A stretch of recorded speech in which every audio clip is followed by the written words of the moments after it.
My name is Irene Schmaltz, and I am with the Guide by Your Side program. I'm delighted to be working in this job. I've been hired just recently in September.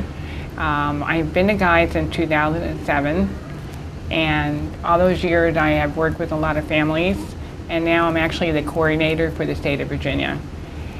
And my job basically is I get a call from the Department of Health saying that a family is interested to be matched up with another family that has a child that has just been identified with a hearing loss.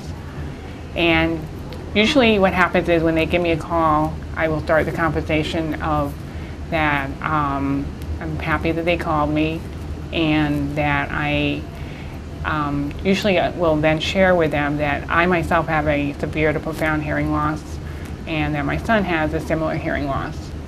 And oftentimes what makes me feel good about it is that the parent will say, "You really talk?" And so it's kind of it gives them hope. And that's something I really enjoy doing with the family, to give them hope. And then I will continue to share a little bit about Eric, my son. And at that point, the parent will usually ask me questions. And depending on the question is where I will go with that. Then I offer them the opportunity to do a home visit. And the home visits are always very interesting for me because each visit is different. And the good news is that usually when I leave the home, I always feel good about my visit.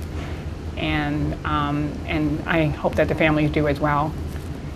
Yes, it's usually after the first or second initial hearing screening test that they've done, either at the hospital, most likely at the hospital as a newborn. And so I usually get them like when they're about 3 months, when they've had the second hearing test. It's when they can really realize that yes, it's true that their child has a hearing loss. A lot of times they question whether or not their child has a hearing loss. And so getting back to your question about the guide, we do talk a lot about communication modalities, and it's a very hard decision as to exactly what communication mode they should be using. And I often encourage parents that to realize that they're the ones who make the final choice, and that they will have a lot of people coming and asking them, and to realize that they want to help, but again, the ultimate choice is in your hands. The reaction from the parents are so varied. You know, I may have one parent that's just so upset that they really can't think of anything else. That, you know, the initial reaction is really difficult because they weren't expecting this, and usually the common reaction is that no one in my family has this. And, you know, why is this happening to our family? So I hear a lot of those comments, and it's true. I mean, you're expecting to have a perfect baby, and it's not. And the thing is, they present it so quickly. It's just, you know, you waited so long to have this baby. For 9 months you've been preparing, and then you get the news your child has a severe hearing loss, and they're like, oh my gosh, never known anybody had a severe hearing loss.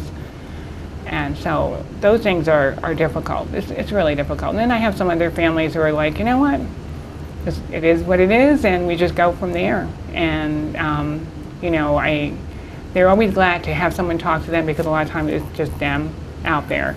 So I'm always happy to give them that support, and usually give them the contact, and they can contact me anytime.